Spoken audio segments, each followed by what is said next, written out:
Silakan Nadia atau Mutia. Baik, Bu.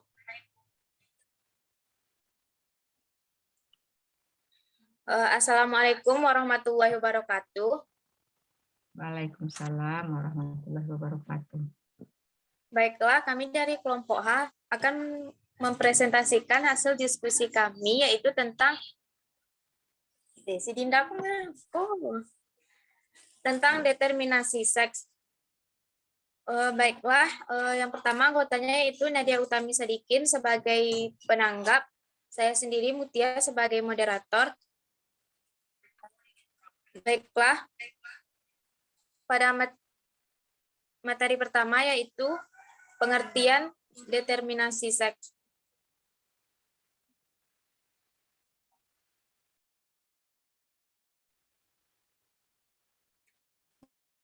Determinasi seks merupakan metode penentuan jenis kelamin pada organisme yang ditentukan oleh kromosom seks. Sistem ini menentukan perkembangan karakteristik seksual ikan, yaitu jantan atau betina. Determinasi seks adalah penentuan jenis kelamin suatu organisme yang ditentukan oleh kromosom seks atau gonosom.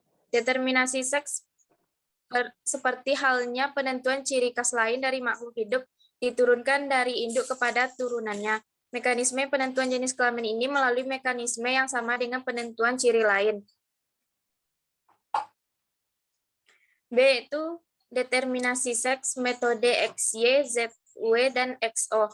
Tipe penentuan jenis kelamin. Sebagian besar mekanisme penentuan determinasi seks atau jenis kelamin berada di bawah kendali genetik dan dapat diklasifikasikan ke dalam salah satu kategori berikut.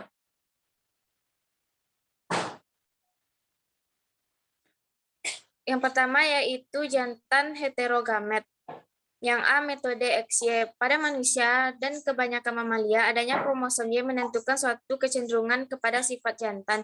Jantan normal secara kromosomal adalah XY dan betina XX. Hal ini menghasilkan rasio seks 1 dibanding 1 pada setiap generasi. Karena jantan menghasilkan 2 buah gamet, maka dikatakan berkelamin heterogamet. Sedangkan betina hanya menghasilkan 1 macam gamet sehingga disebut homogamet. Cara penentuan seks ini umumnya dinyatakan sebagai metode XY.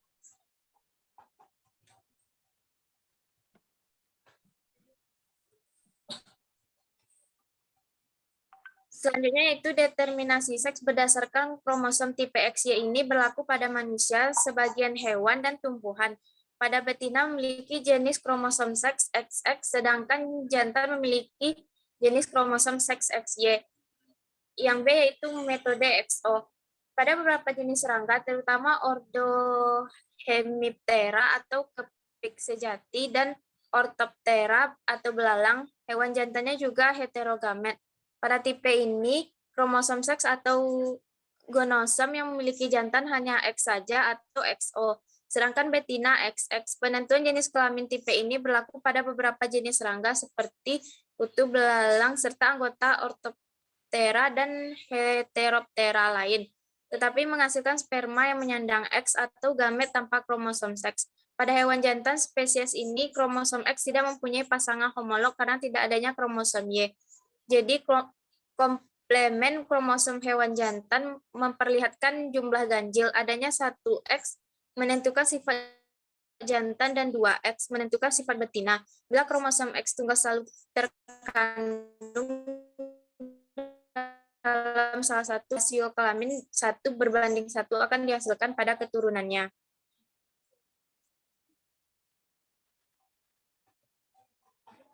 Dapat diperhatikan pada gambar yaitu pada metode XO pada penentuan seks.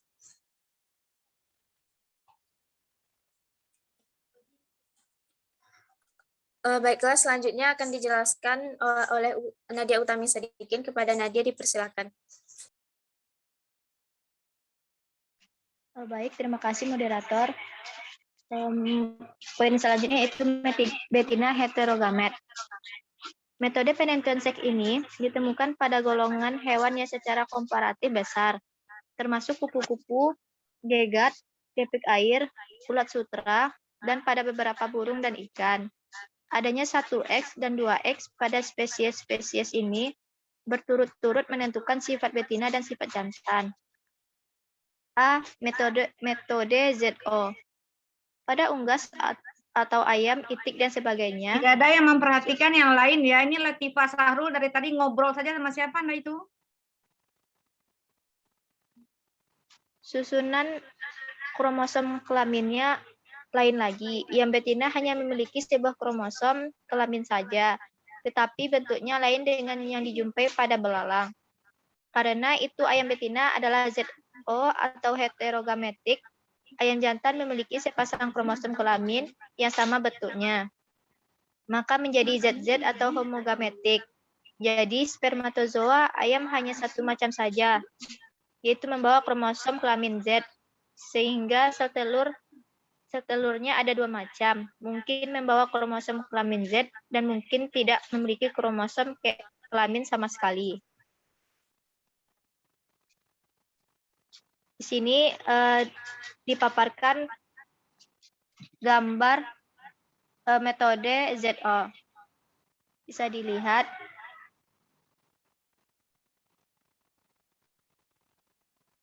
Riansi, B. Metode Nadia. ZW. Videonya enggak ada. Mana kalian nih? Kalau enggak ada, videonya tampil berarti Ibu anggap enggak hadir ya. Ya, lanjut. B. Metode ZW. Pada beberapa jenis kupu-kupu, beberapa jenis ikan, beberapa jenis reptil dan burung ditemukan bentuk kromosom kelamin yang melainan daripada yang telah diterangkan. Yang jantan memiliki sepasang kromosom kelamin yang sama bentuknya, maka dikatakan bersifat homogametik, yang betina bersifat heterogenetik. Karena satu kromosom kelamin berbentuk seperti ada yang jantan, sedang satunya lagi sangat lain bentuknya. Jadi semua spermatozoa mengandung kromosom kelamin Z, sehingga sel telurnya ada kemungkinan mengandung kromosom kelamin Z dan ada kemungkinan mengandung kromosom kelamin W. Kromosom W pada ayam bukan merupakan unsur penentu jenis kelamin betina yang kuat. Bisa dilihat pada gambar. Di sini ada gambar metode ZW. Baik, sekian dari materi saya kembalikan kepada moderator. Baik, sebelum ada pertanyaan ke moderator, silakan share screen dulu. Ada konsep-konsep yang harus Ibu jelaskan, nanti Zoom Anda habis. Baik, Silakan Bu. share screen punya Ibu. Baik, Bu.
Oke.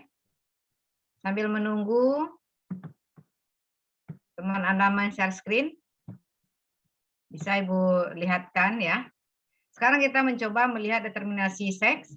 Ya. Di dalam minggu ini, Kita hanya mempelajari determinasi seks dari dalam hal pengertian ya, kemudian macam-macamnya.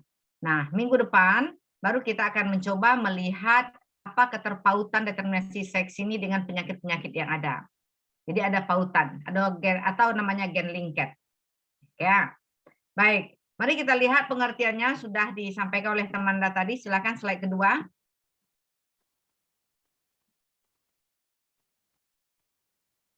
Nah, di slide kedua ini ada yang perlu kita recall kembali, pengetahuan kita yang lama itu, bahwa dikatakan ini penentuan jenis kelamin suatu organisme yang ditentukan oleh kromosom seks atau gonosom. Nah, ingat, dulu mulai dari SMP, SMA, dan mata kuliah yang lain kita sudah mempelajari bahwa dalam tubuh makhluk hidup itu ada dua jenis kromosom. Kromosom autosom dan kromosom seks. Ya, kromosom seks atau gonosom. Jadi ada autosom satu, ingat ya kalau nanti keluar pertanyaan, apa pembagian dari jenis-jenis kromosom yang ada pada tubuh manusia misalnya, berarti ada kromosom gonosom, ada kromosom autosom.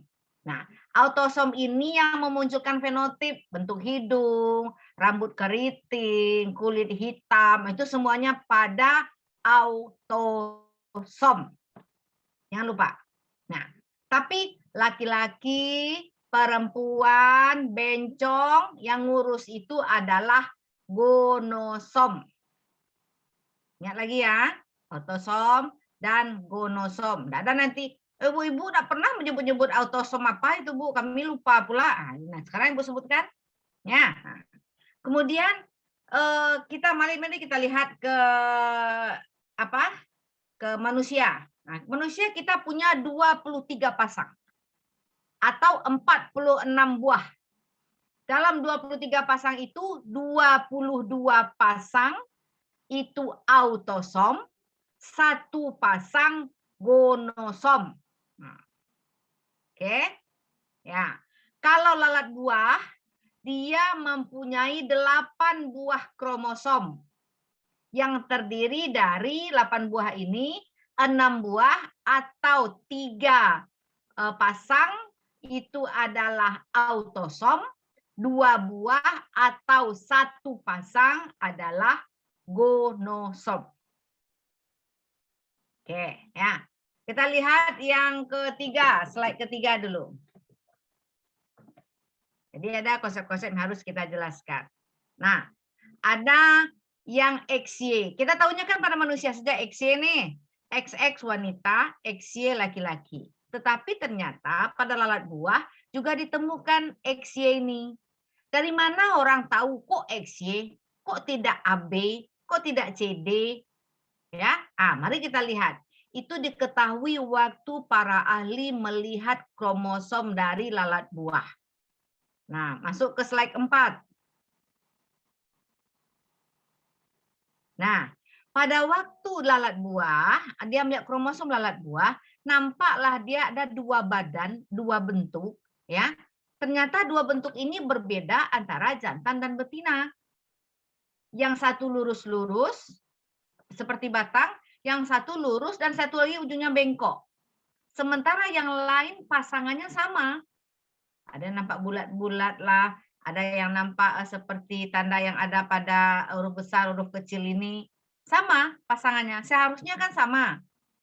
Seharusnya A besar, A kecil. B besar, B kecil. Kan gitu. Sekarang ini kok penampakannya berbeda. Dari mana orang tahu? Dari hasil pengamatan kromosom. Bagaimana cara pengamatan kromosom? Pengamatan kromosom bisa kita lakukan dengan melihat preparat yang dibuat. Bagaimana membuat preparat? Nah, itu yang tidak bisa kita lakukan di labor kita. Karena kalau di labor untuk membuat preparat itu kita butuh mikrotom, kita butuh alat-alat canggih ya, sehingga kita bisa memotong. Contohnya ya, Ibu gambarkan saja cara orang membuat preparat itu. Misalnya kita membuat preparat gonad ikan. Nah, kalau gonad ikan, kalau yang betina telur ikan bisa kita nampak itu. Nah, telurnya masih kecil-kecil kemudian besar-besar, tapi kita kan tidak tahu di dalamnya. itulah yang difiksasi, kemudian dipotong halus, sangat tipis dengan alat namanya mikrotom, dan itu dibuatkan preparatnya. Preparat itu yang kita lihat di bawah mikroskop. Maka akan nampak di sana, ini telurnya sudah matang atau belum. Ini ada apa? Di kromosom ini, untuk tumbuh-tumbuhan yang agak besar, seperti yang biasa dilakukan orang, yaitu dia diwarnai ya, itu butuh waktu 24 jam. Kalau Ibu melakukan dulu membuatnya waktu S2, ya waktu S2 kami melakukan pembuatan preparat ini, memang kita tunggu 3 jam direndam dengan ini, 2 jam direndam dengan zat ini, kemudian ini perlakuannya itu 24 jam kita tidak tidur itu. Untuk membuat preparat ini. Di sanalah para ahli nampak dia, kok ada 2 badan. Nah, 2 badan inilah yang mereka namakan X dan Y. Di penamaan XY itu dilakukan oleh para ahli yang menemukan. Oke ya. Mengapa lalat buah? Karena lalat buah itu masa hidupnya singkat. Kemudian kromosomnya sedikit. Kromosomnya lebih besar-besar, lebih nampak kromosomnya. Bisa diamati kromosom lalat buah itu. Nah, maka disimpan kok tahu kita betina dan jantannya? Tentu kita lihat. Ada sifat-sifat betina, ada sifat-sifat jantan.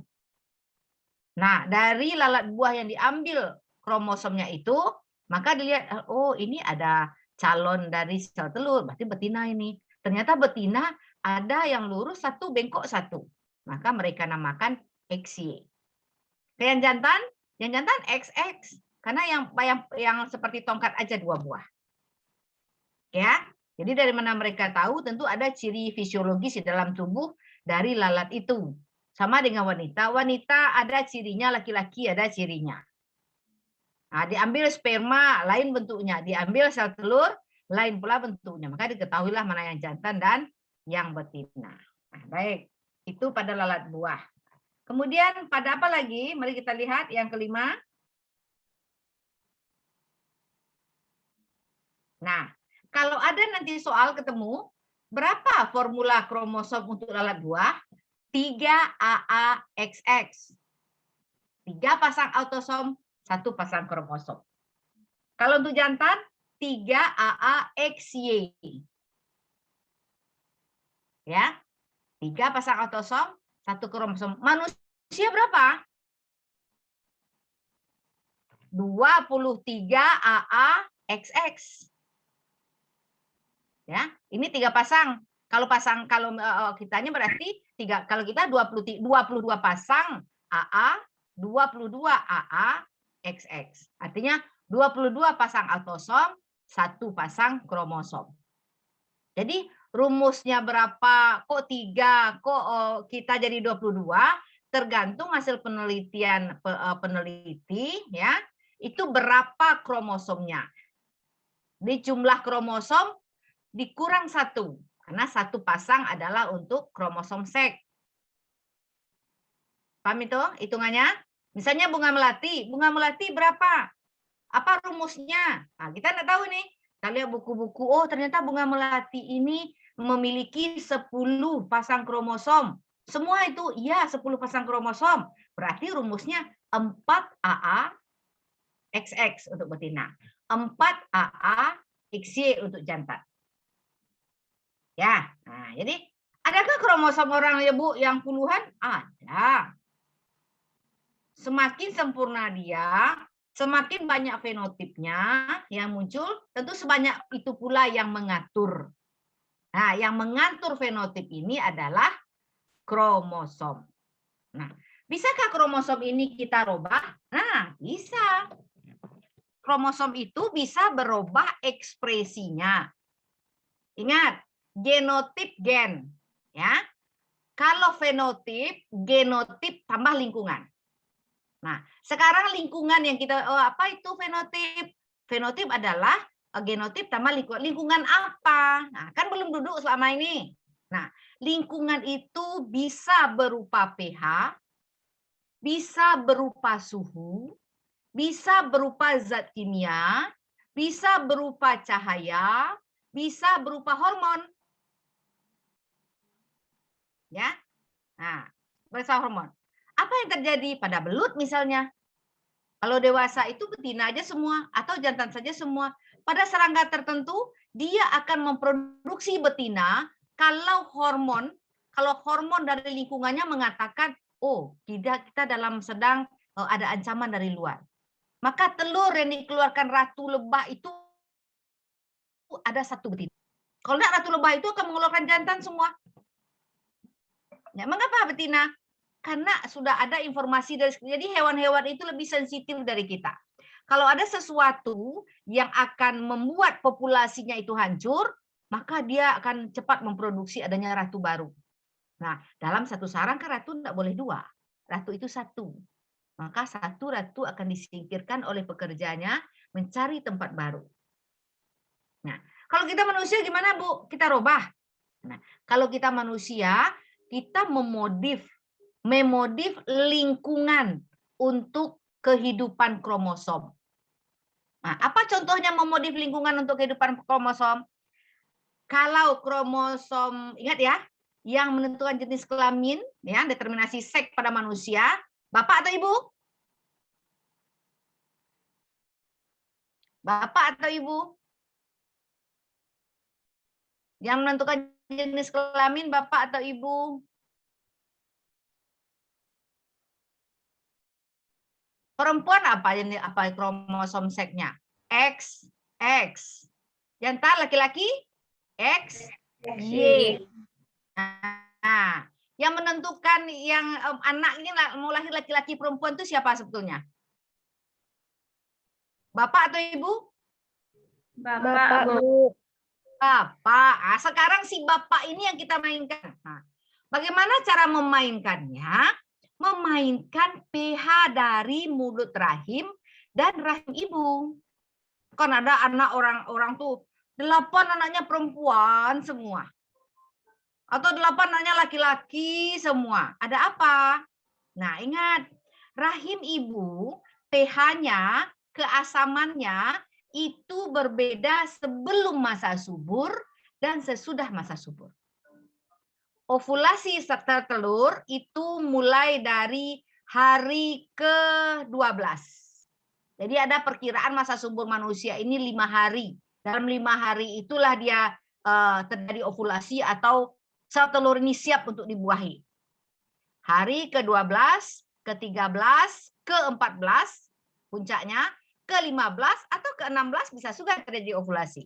Nah, sementara kromosom seks X, yang sperma X dan sperma Y, itu kondisi ketahanannya terhadap asam basa itu berbeda.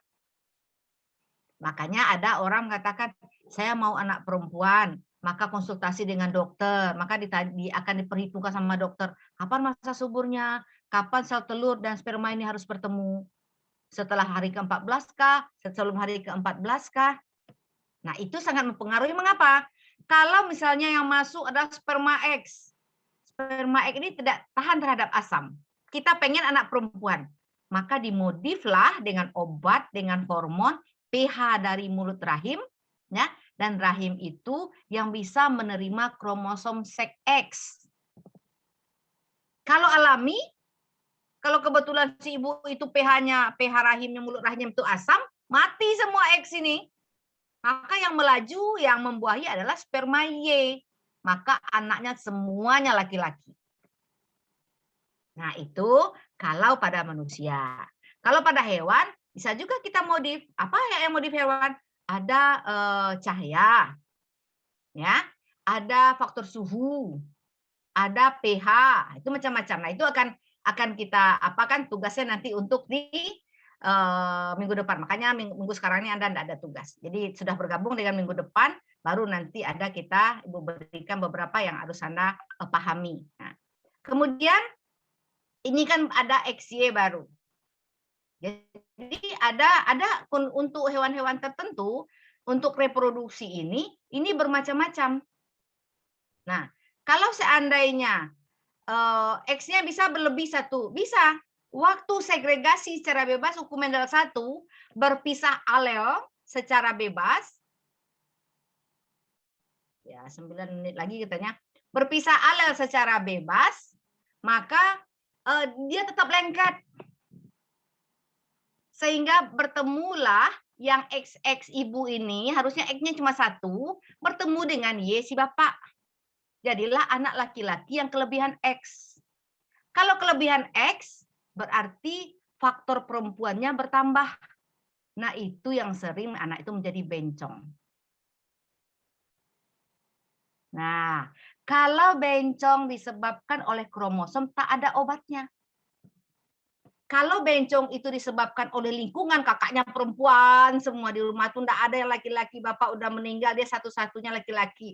Dengan lemah lembut, maka dia akan terangsang untuk menjadi perempuan. Tapi bisa berubah kalau lingkungannya berubah. Tapi kalau sudah kromosomnya, nah, kita tidak tahu itu.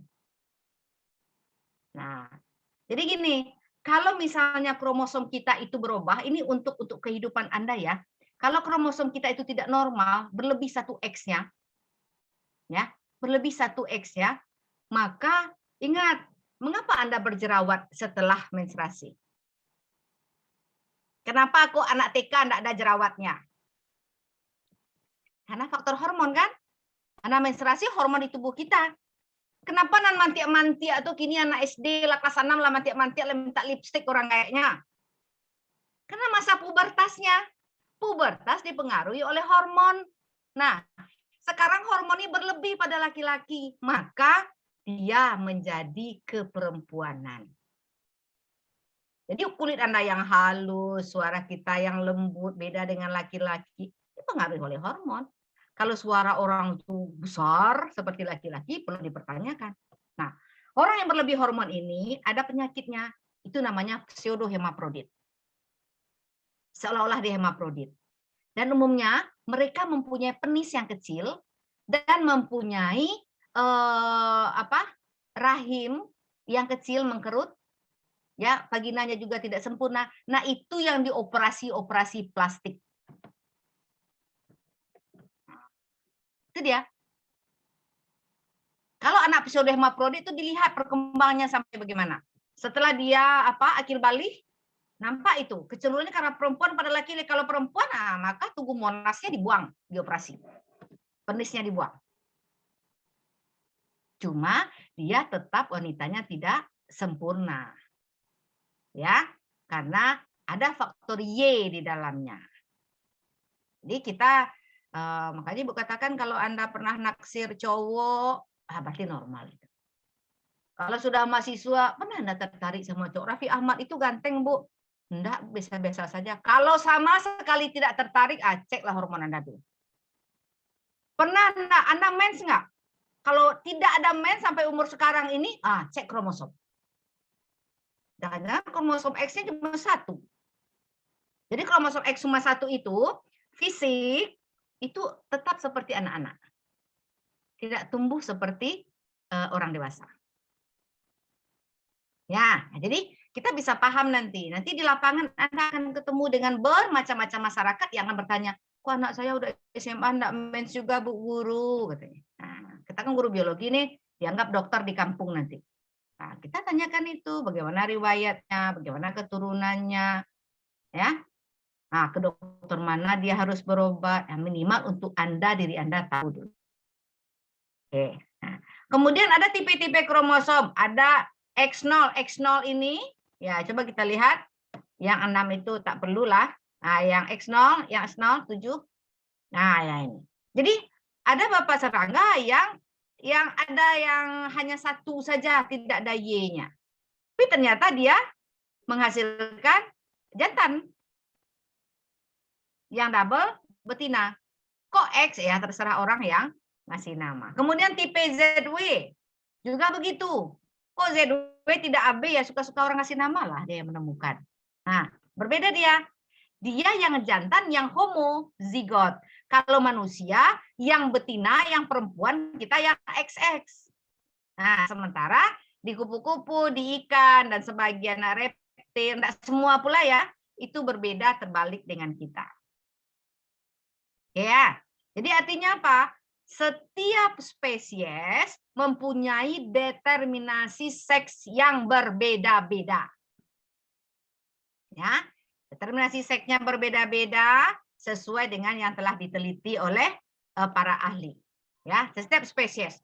Mau tumbuhankah, mau hewankah, atau kalau manusia kita kan satu spesies. Nggak tahu besok ini kalau keluar pula spesies baru di manusia ini. Nah, jadi itu yang determinasi seks. Bagaimana satu pasang kromosom mempengaruhi jenis kelamin dari makhluk hidup. Nah, sekarang ini bisakah dibuat mandul? Nah, itu yang dikerjakan oleh para ahli terhadap hama-hama. Ada hama-hama serangga yang memang tidak bisa dibunuh lagi, maka dimainkanlah kromosomnya pada ratunya. Sehingga ratu itu menghasilkan jantan aja semua. Jadi lama-lama karena tidak ada betinanya, maka diharapkan koloni itu habis, koloni itu punah. Itu sudah terjadi pada semut ya yang masuk ke Amerika, yang terbawa dari Afrika dengan oleh para pedagang, itu sekarang sangat mengganggu tumbuhan yang ada di Amerika. Jadi hama yang sangat-sangat merusak. Nah, dengan hama yang sangat merusak itu, maka mulai diotak-atiklah genetik ini. Sehingga mereka bisa menghabisi koloninya sendiri. Karena semut 1.000 nanti keluar. Mereka itu mempunyai insting ya untuk bertahan hidup. Kita bunuh semut itu agak segenggam itu cepat sekali itu reproduksi dari ratunya untuk menghasilkan tentara baru. Karena mereka kekurangan makanan, maka produksi tentara baru. Lebih alami. Di taktik reproduksi ini pada hewan-hewan tertentu lebih hebat dibanding dengan kita. Bagaimana mereka bisa survive? Ya, kalau kita tidak punya anak, inseminasi buatan. Tidak bisa inseminasi buatan, bayi tabung. Kan begitu usaha-usahanya. Nah, kalau di hewan-hewan tertentu, usaha itu sudah alami terjadi. Oke, ya. Waktu kita tinggal 2 menit lagi. Jadi, kita untuk pertemuan sekali ini adalah determinasi saja. Untuk minggu depan baru gen linked. Ya, jadi hari ini memang tidak ada tugas. Kita dudukkan ini dulu. Berarti dalam kepala Anda yang penting adalah ada autosom, ada gonosom. Ya, yang gonosom ini menentukan jenis kelamin. Setiap spesies jenis kelamin itu berbeda-beda dari kromosom yang membawanya. Oke, ya. Nah, jadi itu yang determinasi seks yang akan kita bahas. Nah, kalau waktu kita habis sebentar lagi, kalau ada pertanyaan silahkan diajukan ke WA kita. Nanti Ibu coba jawab dengan suara. Nah, jangan lupa juga absen karena kemarin itu waktu ujian saja masih banyak yang absennya tidak diisi. Ya, kita tidak bisa membohongi karena itu bisa dipantau oleh Bu Siska. Kalau e-learning Anda itu tidak melapor, tidak bisa Ibu isikan. Tapi kalau memang tidak bisa mengisi, segera jangan udah ditanya pula, ini kenapa Anda absen? Iya Bu lupa, iya Bu terpental, iya Bu jaringan, bukan gitu. Anda yang harus aktif. Bu jaringan saya tidak ada, saya hadir nih buktinya. Maka Anda hadir di foto, itu Anda foto bukti bahwa Anda memang hadir di perkuliahan kita ini. Oke ya. Nah untuk hari Jumat kita praktikum. Itu sudah di bondnya sudah. Dan buku praktikum itu di mana Anda taruh? Ada di kampus sekarang. Dari pagi hari hujan lebat soalnya. Besok kampus kita tutup. Ya. Di atas meja Ibu, Bu. Tutup besok. Ya. Ya kalau memang tidak bisa dari pagi memang hari hujan lebat, nggak tahu di tempat Ibu di bypass hujan lebat, ya apa boleh buat. Anda tentu kumpulnya hari Jumat saja lagi. Bu, maaf Bu, tugasnya sudah di atas meja Ibu, Bu. Oh sudah, ya oke lah sudah nanti sudah berarti sudah diambil oleh Kak Nadia itu di atas. Baik, terima kasih. Ada pertanyaan, tapi pertanyaan mungkin tidak mungkin di Zoom, ya. Silahkan ditanyakan di WA. Nanti Ibu jawab karena waktu kita sudah hampir habis. Ada pertanyaan lagi? Oke, kita akhiri penyampaian melalui Zoom pada pagi hari ini. Ya, kita lanjutkan diskusi dengan menggunakan